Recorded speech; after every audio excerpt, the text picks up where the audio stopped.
Olá pessoal, bom dia a todos, sejam bem-vindos ao seu canal de dicas e tutoriais contábil, pessoal e fiscal.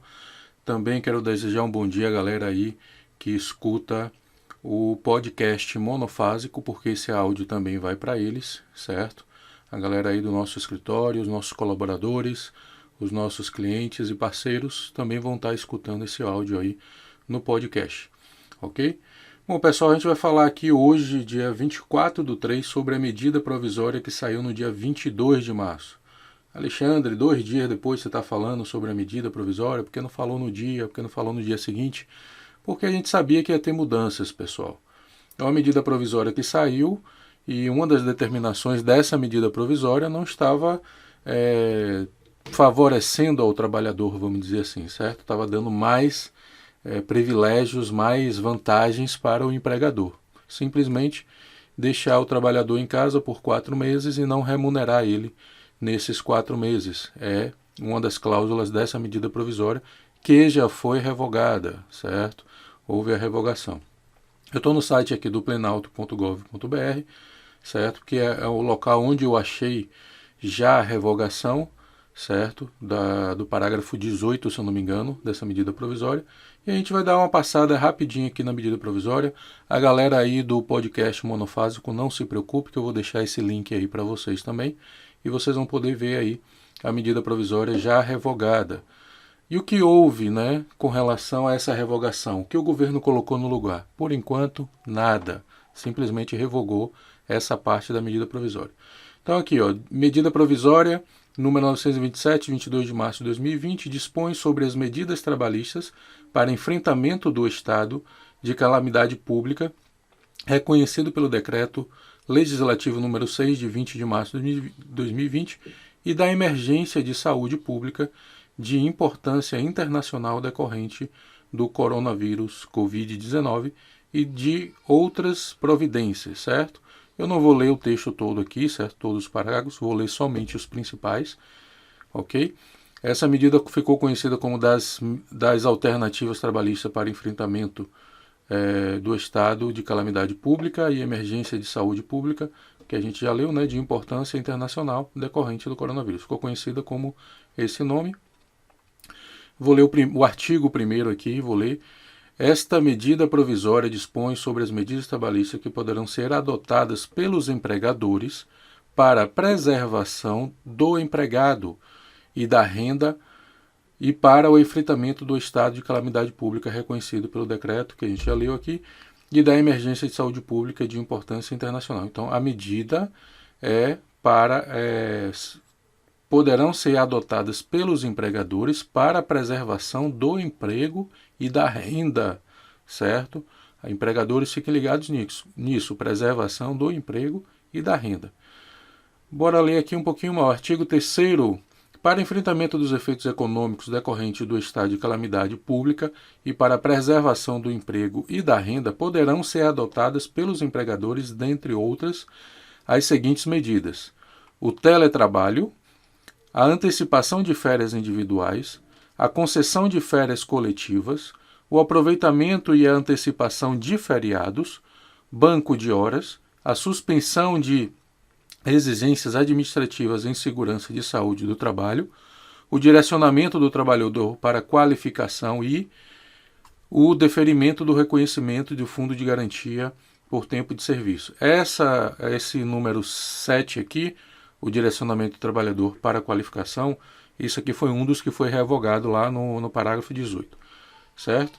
Aí vem aqui os capítulos, né? Durante o estado de calamidade pública, a que se refere o artigo 1º, o empregador poderá, ao seu critério, alterar o regime de trabalho presencial para o teletrabalho, certo? E o trabalho remoto ou outro tipo de trabalho, que são os home office, certo? Nosso escritório, por exemplo, está em home office, nossos colaboradores estão trabalhando em casa. Então, esse seria o teletrabalho. A gente não vai ler tudo, como eu falei para vocês, vou ler só os principais pontos aqui, ó.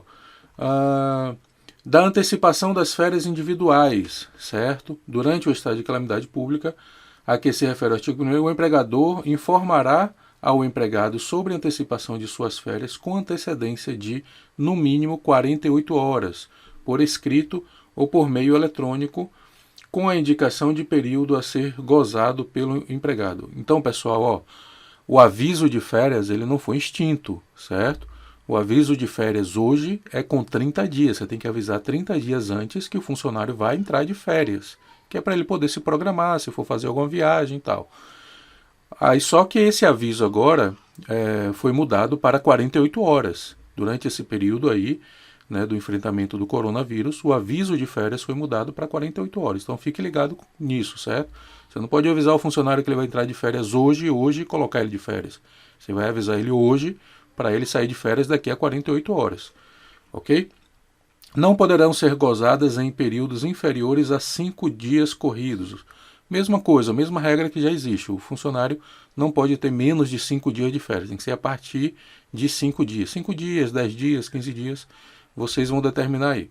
Poderão ser consideradas por ato do empregador, ainda que o período aquisitivo a elas relativo não tenha transcorrido, ou seja, aquele funcionário que foi admitido há 4 meses, há 5 meses, não tem período aquisitivo de férias ainda, ele também pode ser colocado de férias e depois esse período aquisitivo dele vai ser reajustado, certo? Adicionalmente, empregado e empregador poderão negociar a antecipação dos períodos futuros de férias mediante acordo individual escrito. Foi o que eu acabei de dizer, né? O período aquisitivo vai ser renegociado. Os trabalhadores que pertencem ao grupo de risco do coronavírus serão priorizados para o gozo de férias, individuais ou coletivas, nos termos dispostos neste capítulo e no capítulo 4, ou seja, aquelas pessoas acima de 60 anos, certo? Ou a partir de 60 anos, essas pessoas estão no grupo de risco do coronavírus.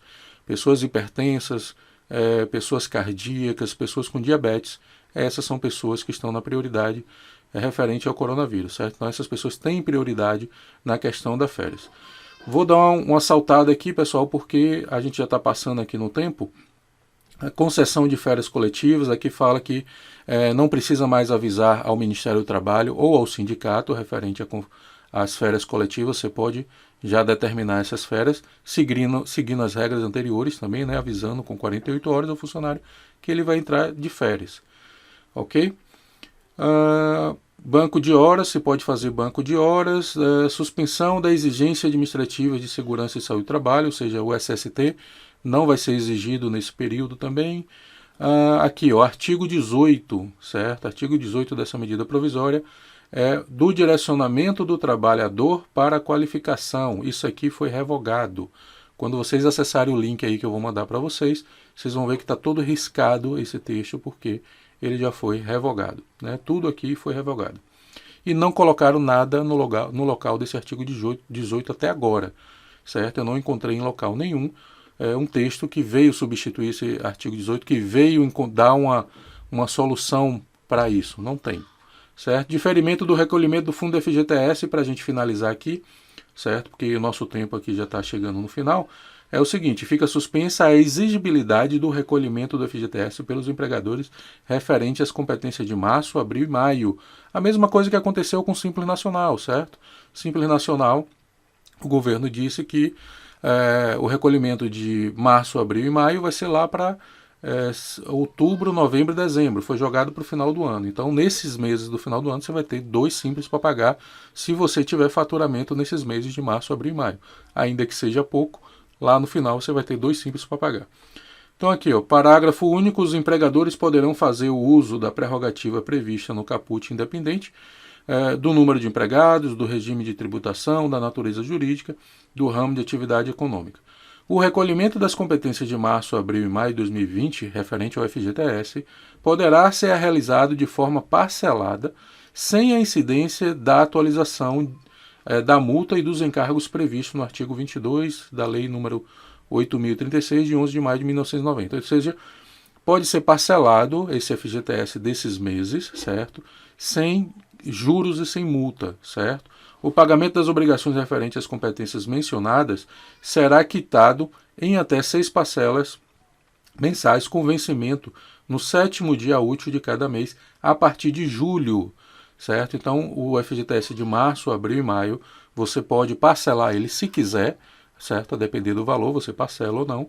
e isso vai ser feito a partir de julho de 2020, ok? Bom, pessoal, a gente vai ficando por aqui para não se estender mais com o áudio, né? Eu prometi ao pessoal aí do podcast que a gente teria áudio de no máximo 10 minutos, e a gente já chegou nesses 10 minutos. Então eu vou deixar o link do site aqui do Planalto, onde já tem a medida provisória revogada. Por enquanto não saiu nada no lugar do artigo 18, certo? Leiam, por favor, leiam vocês empregadores, leiam vocês colaboradores, para vocês ficarem informados sobre os direitos, certo? E os deveres das empresas e os direitos dos trabalhadores nesse período aí do coronavírus, porque está tendo alterações na legislação, está tendo alterações em prazos, certo? Com relação ao FGTS é o seguinte, empresário, você não vai pagar o FGTS agora, certo? Março, abril e maio, mas a sua contabilidade vai ter que fazer a transmissão disso.